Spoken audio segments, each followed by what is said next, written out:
Alice's Adventures in Wonderland. Chapter 2. The Pool of Tears. "Curiouser and curiouser!" cried Alice. She was so much surprised that for the moment she quite forgot how to speak good English. "Now I'm opening out like the largest telescope that I've ever seen. Goodbye, feet." For when she looked down at her feet, they seemed to be almost out of sight. They were getting so far off. "Oh, my poor little feet! I wonder who will put on your shoes and stockings for you now, dears. I'm sure I shan't be able. I shall be a great deal too far off to trouble myself about you. You must manage the best way you can. But I must be kind to them," thought Alice, "or perhaps they won't walk the way I want to go. Let me see, I'll give them a new pair of boots every Christmas." And she went on planning to herself how she would manage it. "They must go by the carrier," she thought, "and how funny it'll seem, sending presents to one's own feet, and how odd the directions will look. Alice's right foot. Hearthrug near the fender, with Alice's love. Oh dear, what nonsense am I talking?" Just then her head struck against the roof of the hall. In fact, she was now more than 9 feet high, and she at once took up the little golden key and hurried off to the garden door. Poor Alice! It was as much as she could do lying down on one side to look through into the garden with one eye, but to get through was more hopeless than ever. She sat down and began to cry again. "You ought to be ashamed of yourself," said Alice. "A great girl like you," she might well say this, "to go on crying in this way. Stop this moment, I tell you." But she went on all the same, shedding gallons of tears until there was a large pool all round her, about 4 inches deep and reaching half down the hall. After a time she heard a little pattering of feet in the distance, and she hastily dried her eyes to see what was coming. It was the White Rabbit returning, splendidly dressed, with a pair of white kid gloves in one hand and a large fan in the other. He came trotting along in a great hurry, muttering to himself as he came, "Oh, the Duchess! The Duchess! Oh, won't she be savage if I've kept her waiting?" Alice felt so desperate that she was ready to ask help of anyone, so when the rabbit came near her, she began in a low, timid voice, "If you please, sir." The rabbit started violently, dropped the white kid gloves and the fan, and scurried away into the darkness as hard as he could go. Alice took up the fan and gloves, and as the hall was very hot, she kept fanning herself all the time she went on talking. "Dear, dear, how queer everything is today! And yesterday things went on just as usual. I wonder if I've been changed in the night. Let me think. Was I the same when I got up this morning? I almost think I can remember feeling a little different. But if I'm not the same, the next question is, who in the world am I? Ah, that's the great puzzle." And she began thinking over all the children she knew that were of the same age as her, to see if she could have been changed for any of them. "I'm sure I'm not Ada," she said, "for her hair goes in such long ringlets, and mine doesn't go in ringlets at all. And I'm sure I can't be Mabel, for I know all sorts of things, and oh, she knows such a very little. Perhaps she's she, and I'm I, and oh dear, how puzzling it all is. I'll try if I know all the things I used to know. Let me see. 4 times 5 is 12, and 4 times 6 is 13, and 4 times 7 is... Oh dear, I shall never get to 20 at that rate. However, the multiplication table doesn't signify. Let's try geography. London is the capital of Paris, and Paris is the capital of Rome, and Rome... No, that's all wrong. I'm certain. I must have been changed for Mabel. I'll try and say, how doth the little... And she crossed her hands on her lap as if she were saying lessons and began to repeat it. But her voice sounded hoarse and strange, and the words did not come the same as they used to. "How doth the little crocodile improve his shining tail, and pour the waters of the Nile on every golden scale?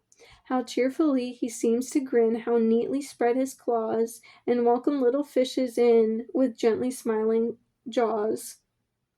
"I'm sure those are not the right words," said poor Alice, and her eyes filled with tears again as she went on. "I must be Mabel after all, and I shall have to go and live in that poky little house and have next to no toys to play with and, oh, ever so many lessons to learn. No, I've made up my mind about it. If I'm Mabel, I'll stay down here. It'll be no use their putting their heads down and saying, 'Come up again, dear.' I shall only look up and say, 'Who am I, then? Tell me that first, and then, if I like being that person, I'll come up. If not, I'll stay down here till I'm somebody else.' But, oh dear," cried Alice, with a sudden burst of tears, "I do wish they would put their heads down. I am so very tired of being all alone here." As she said this, she looked down at her hands and was surprised to see that she had put on one of the rabbit's little white kid gloves while she was talking. "How can I have done that?" she thought. "I must be growing small again."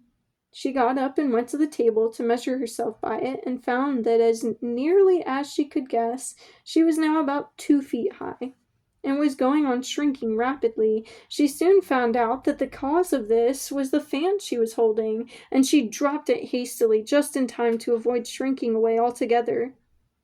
"That was a narrow escape," said Alice, a good deal frightened at the sudden change, but very glad to find herself still in existence. "And now for the garden." And she ran with all speed back to the little door, but alas! The little door was shut again, and the little golden key was lying on the glass table as before, and things are even worse than ever, thought the poor child, "for I never was so small as this before, never, and I declare it's too bad that it is." As she said these words, her foot slipped, and in another moment, splash! She was up to her chin in salt water. Her first idea was that she had somehow fallen into the sea, and in that case I can go back by railway, she said to herself. Alice had been to the seaside once in her life, and had came to the conclusion that wherever you go on the English coast, you find a number of bathing machines in the sea, some children digging in the sand with wooden spades, then a row of lodging houses, and behind them a railroad station. However, she soon made out that she was in the pool of tears which she had wept when she was 9 feet high. "I wish I hadn't cried so much," said Alice, as she swam about, trying to find her way out. "I shall be punished for it now, I suppose, by being drowned in my own tears. That will be a queer thing, to be sure. However, everything is queer today." But then she heard something splashing about in the pool a little way off, and she swam nearer to make out what it was.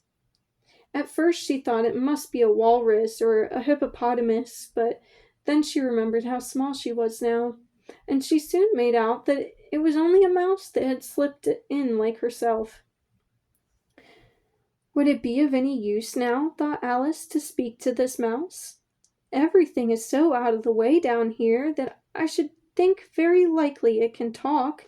At any rate, there's no harm in trying. So she began, "Oh, Mouse, do you know the way out of this pool? I am very tired of swimming about here.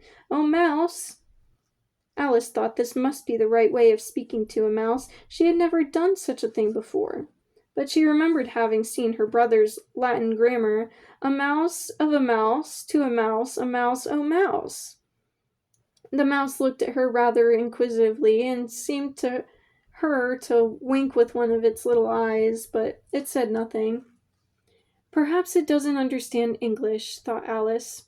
"I dare say it's a French mouse. Come over with William the Conqueror?" For with all her knowledge of history, Alice had no very clear notion how long ago anything had happened, so she began again, "Où est ma chatte?" which was the first sentence in her French lesson book. The mouse gave a sudden leap out of the water and seemed to quiver all over with fright. "Oh, I beg your pardon," cried Alice hastily, afraid that she had hurt the poor animal's feelings. "I quite forgot you didn't like cats." "Not like cats!" cried the mouse in a shrill, passionate voice. "Would you like cats if you were me?" "Well, perhaps not," said Alice in a soothing tone. "Don't be angry about it. And yet I wish I could show you our cat Dinah. I think you'd take a fancy to cats if you could only see her. She is such a dear, quiet thing," Alice went on, half to herself as she swam lazily about in the pool. "And she sits purring so nicely by the fire, licking her paws and washing her face, and she is such a soft thing to nurse. And she's such a capital one for catching mice." "Oh, I beg your pardon," cried Alice again, for this time the mouse was bristling all over, and she felt certain it must be really offended.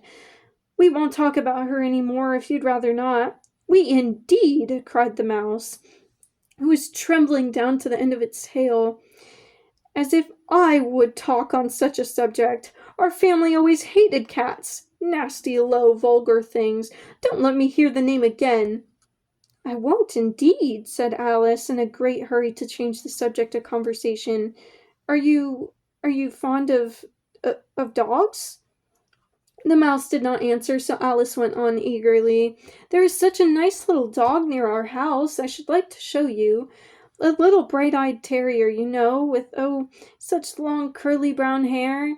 And it'll fetch things when you throw them. And it'll sit up and beg for its dinner, and all sorts of things. I can't remember half of them, and it belongs to a farmer, you know, and he says it's so useful. It's worth £100. He says it kills all the rats, and oh dear!" cried Alice in a sorrowful tone. "I'm afraid I've offended it again." For the mouse was swimming away from her as hard as it could go, and making quite a commotion in the pool as it went. So she called softly after it, "Mouse dear, do come back again. And we won't talk about cats or dogs either if you don't like them." When the mouse heard this, it turned round and swam slowly back to her. Its face was quite pale, with passion, Alice thought, and it said in a low, trembling voice, "Let us get to the shore, and then I'll tell you my story, and you'll understand why it is I hate cats and dogs." It was high time to go, for the pool was getting quite crowded with the birds and animals that had fallen into it.